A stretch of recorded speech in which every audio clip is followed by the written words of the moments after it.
Info Plus for genuine information. Namaste everyone and welcome to Info Plus Himalaya Television. I'm your host Rebecca Chetri.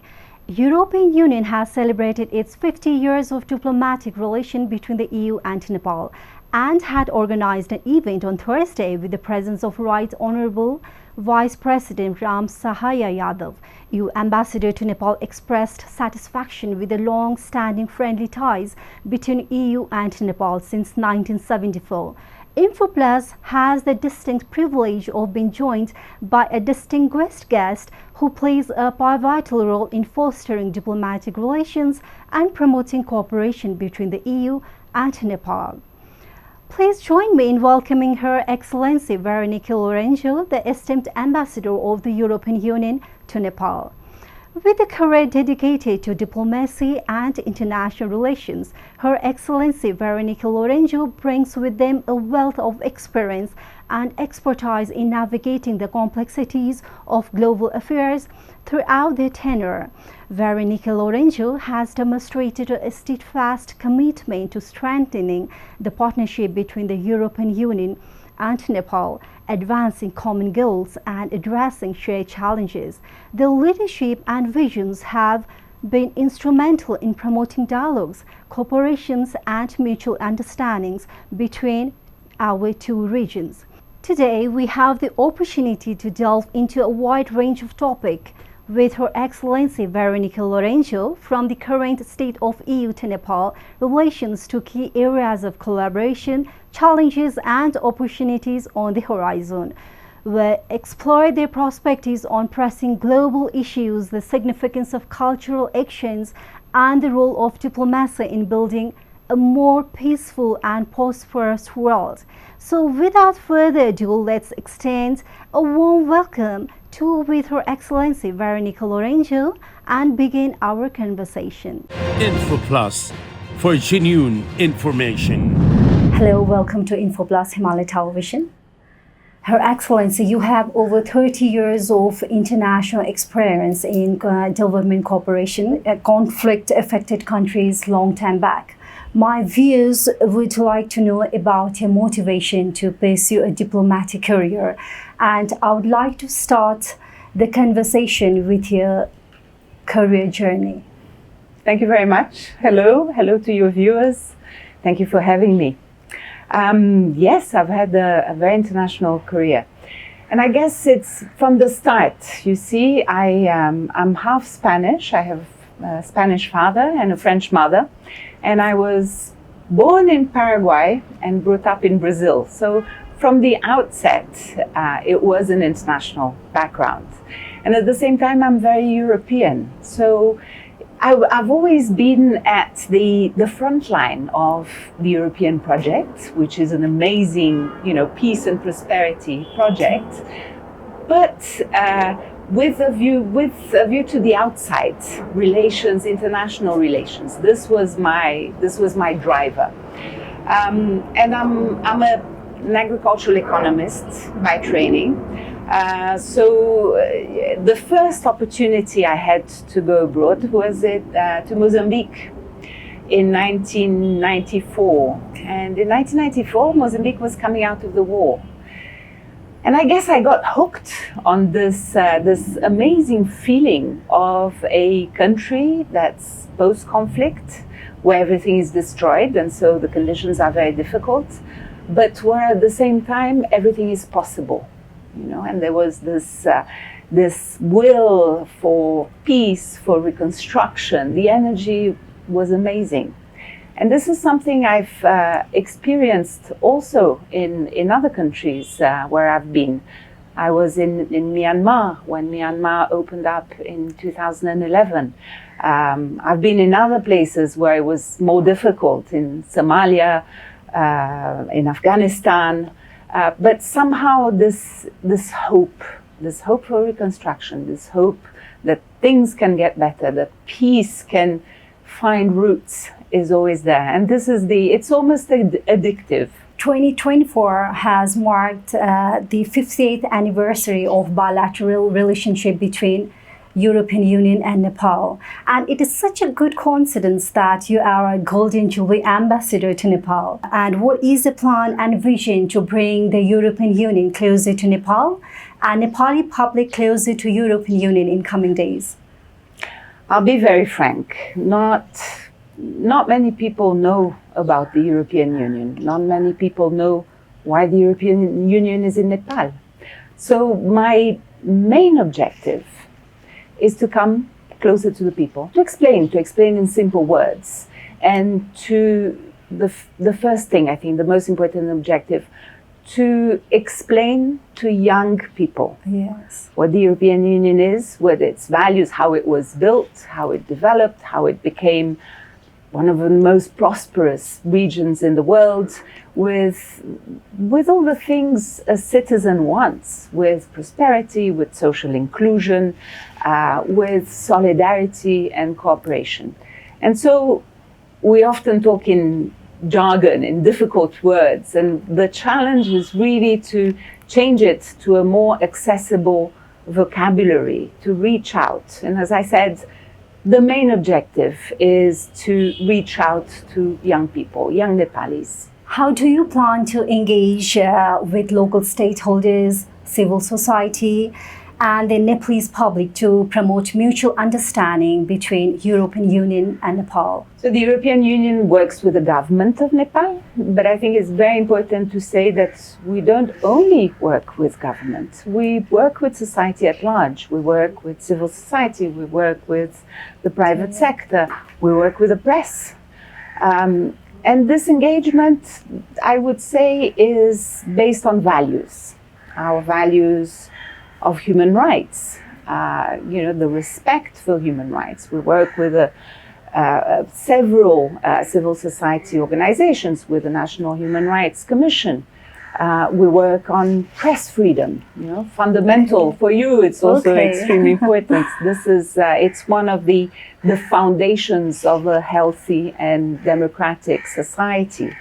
We work on LGBTIQ issues. It's part and parcel of the fundamental human rights, and Nepal has an amazingly progressive legislation that respects the rights of the LGBTIQ community. We work on the challenges of the day, the need to maintain our country's green, to have a green transition, to fight on climate change. These are a little bit the example of values on which we engage with civil society organizations, with private sector as well. Okay. Have you started any kind of project related with that? We do. We finance a number of, let me give you an example, a very practical example of an organization I saw. I visited in Bardibas, in Madhesh, and I saw last week in Kathmandu Creation, an organization of young people focused on fighting plastic waste, which is a terrible problem in Nepal, and they have come up with a very sophisticated approach of putting interns in municipalities, in going into schools to change our youth's mindset about the importance of collecting waste, of not throwing plastic, of not using plastic. And they're now progressing to buying machinery that will recycle plastic. Really impressive organization that we helped from the start, and that is now we have the satisfaction of seeing it blossom. What do you see as the biggest opportunity and challenges for the EU to Nepal relationship in coming years? And how do you propose to address them? Let me rephrase a little bit your question. I think it's not challenges to the EU-Nepal relations. I think it's challenges we face together. And there are many. And I will go back to climate change, because this is a survival threat. It's possibly the most important challenge of all times. the interesting thing is that Nepal happens to have one of the greatest potentials in terms of renewable energy, and it can contribute not only to reduce the carbon footprint in Nepal, but it can contribute to reduce the carbon footprint in the whole region with the hydropower potential that Nepal has. These are the things we are looking at together, the green transition as well. We need to develop a new economy, profitable, good, but healthy, and that will also take care of our environment. And Nepal is very much aware of it because it's one of the main victims of climate change and of the rise in global temperatures. Can you outline the understanding of the current political, economic, and social landscape in Nepal, and how do you think it aligns with the EU's interest and objectives in coming days? So Nepal is a country in transition. Politically, you've had the new constitution in 2015, but in terms of political change, it's not very long ago. It's still an infant federalist country. And this is a transition, one of the transitions that we support, that we want to see strengthen for the future. Simply because federalism for us, Europeans, and also for Nepalis, means bringing the state closer to its citizens, making it more accountable, delivering better services. The structures that will make that work are still under construction. And where we align our interest is in providing the support for these institutions at local level to be strengthened to do their job. The other big transition for Nepal is, of course, the economic transition. Nepal will graduate from lower developing country status in 2026. It's great news, right? Yes. It becomes a middle-income country. But there are many challenges there as well. It needs to generate more investment, it needs to generate more employment, it needs to prepare its economy to really match this middle-income status. And there again, I think, our interests align, and we have been supporting that transition for Nepal.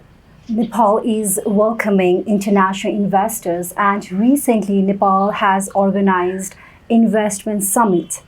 What do you think Nepal should do to attract investors, and in what way do you think you can support in this? I mean, the first thing is to say Nepal has rightly identified the need for more investment. There's no doubt that higher economic growth is needed.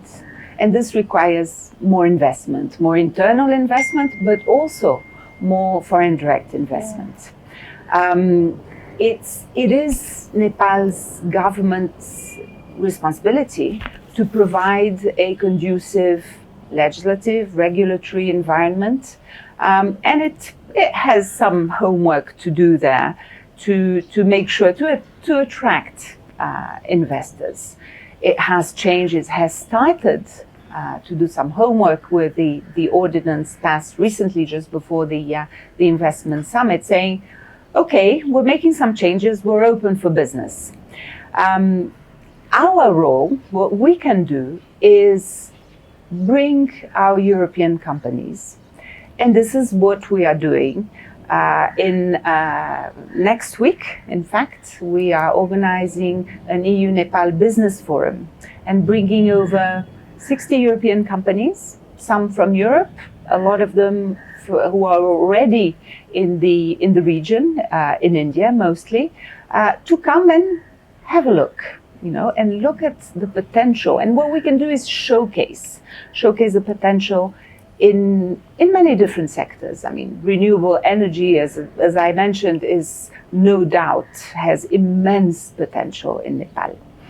And one sector that is much less known by investors is the ICT sector, that has shown tremendous growth in terms of employment, in terms of exports. And it shows, and it's the perfect sector for Nepal, because it doesn't matter if Nepal is landlocked, if it has high transport costs. You know, data travels seamlessly without the need for lorries to transport it. So this is we can showcase, we can show the investors what their opportunities could be. It's up to them to decide, and they will decide on the basis of what they see the environment to be. And there, it's over to the government to provide a conducive environment. What strategies would you employ to strengthen the bilateral relation between European Union and Nepal in areas such as trade, development, and cultural exchange? So these are many different varied sectors, and of course we are active in all of them. But I think if we talk in terms of strategies, there's something common to all of them. The first point I would say is, in the context of a federal structure, is to work at all levels of government. We've for a long time worked at federal level. Now we have been for a few years since the federal constitution working at provincial and at local level.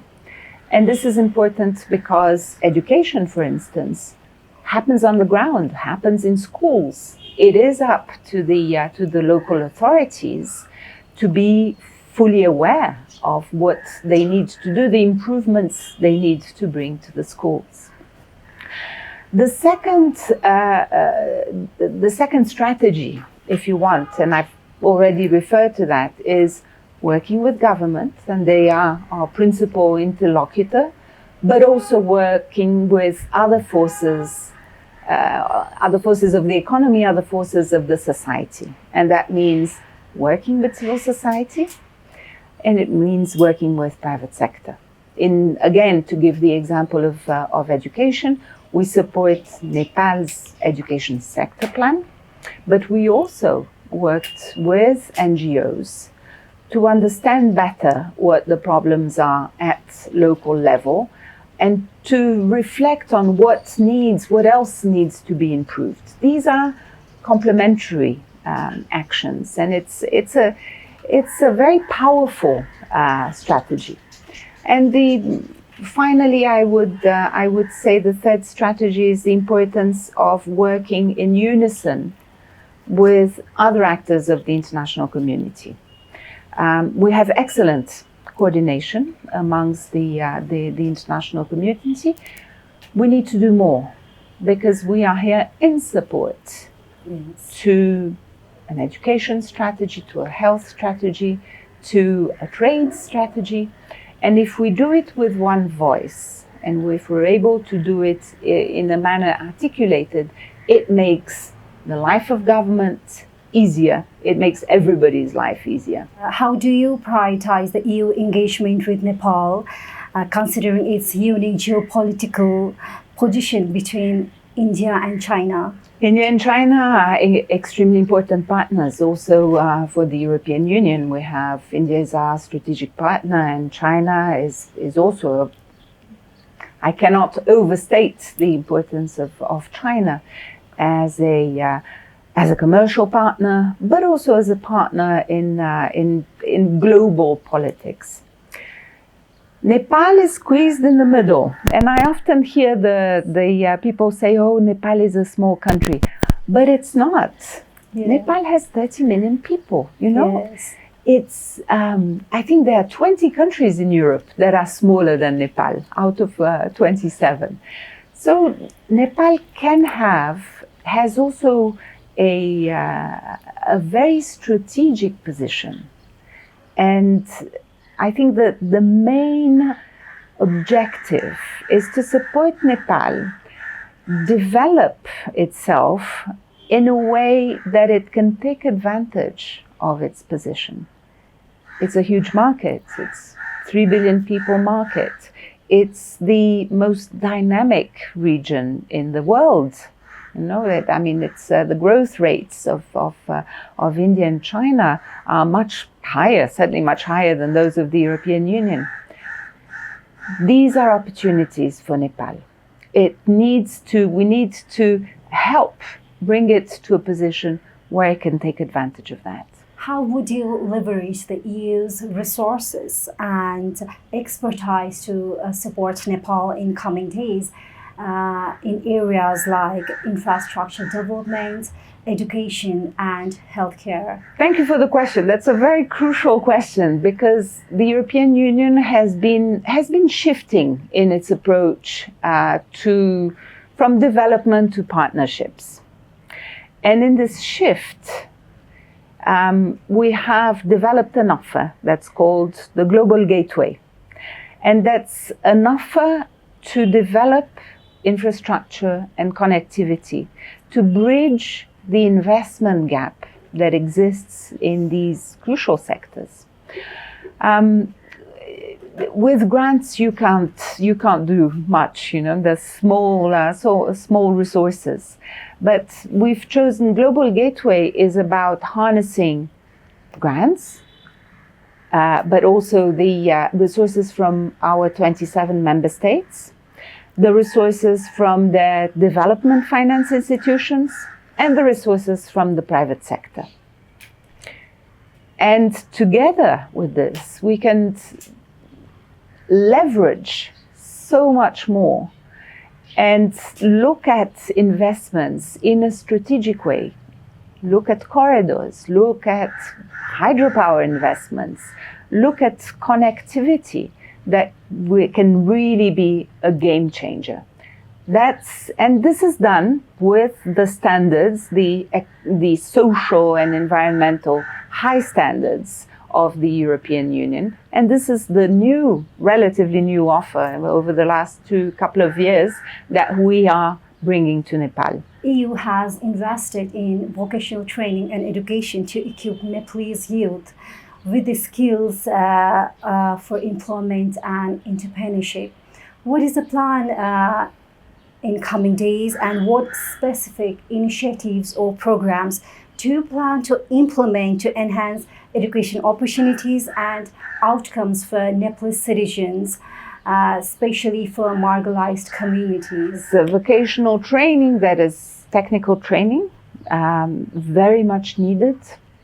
Again, to give the example of the ICT sector, I see a lot of private companies doing their own training because the public facilities are not available. So I think what the lesson we need to learn is that any technical and vocational training that's developed needs to be developed in close cooperation with the private sector, because they are the market. This is where the demand comes from, and they are the ones who know what they need. So we will be, yes, I think it's absolutely fundamental for us to be involved in future in technical and vocational training. But we need to be very careful how we design it, how we implement it. And as I said, it needs to be done closely with the private sector, with the market demand. The second part of your question is more about education opportunities. Of course, we have our investment in basic education, but for further education, for higher education, we do have our Erasmus program that provides the opportunity for young Nepalis to go and study in Europe. So far, we've had over 800 Nepalis taking this opportunity. And what's wonderful is that they go to Europe, they study, they absorb, young people are sponges, and they come back with renewed energy, ideas, and it's a great seed that you plant again to make Nepal flourish. Every year we have, and this is part of our events, every year we have the Erasmus Roadshow across the country to go to universities and explain what opportunities they are, what universities there are, what courses are offered, and inform young people of these opportunities. Finally, how do you envision measuring the success of a tenure as an EU ambassador to Nepal? And would you like to say something, since EU is celebrating its 50 successful years in Nepal? That's a very difficult question. I think we need to stay humble. You know, I am here for a limited period of time. I bring in my little grain of sand to a work that was built, constructed by many people across, over the last 50 years. So my contribution, I hope, it's positive, but it's one little contribution among so many people. What I can tell you, I'm very proud, of course, of being here for the 50th anniversary of our relations. It is a very solid relation, a very loyal relationship, I think mutually beneficial, because not all, Nepal has some very special things, it's democracy, it's press freedom, it's respect, as I mentioned, for LGBTIQ communities. These are precious values, and we admire and respect them. What I can tell you personally is that my term as an ambassador is limited. I will be an ambassador in Nepal for 3 years. But I think for the rest of my life, I will be an ambassador for Nepal, because the people, the culture, the history is so rich and has touched me so deeply that it's a country I will always carry in my heart in future. Thank you so much for your time. It was a pleasure talking to you. Thank you. Info Plus, for genuine information. And that concludes our insightful discussion at InfoPlus today with the European Union Ambassador. We are grateful for your time and expertise shedding lights on the critical matters. Thank you for tuning in. A big thank you as well to all our dedicated crew members behind the scene, ensuring everything runs smoothly. See you all at our next episode, so keep watching InfoPlus Himalaya Television for more updates. Goodbye and namaste. Info Plus, for genuine information.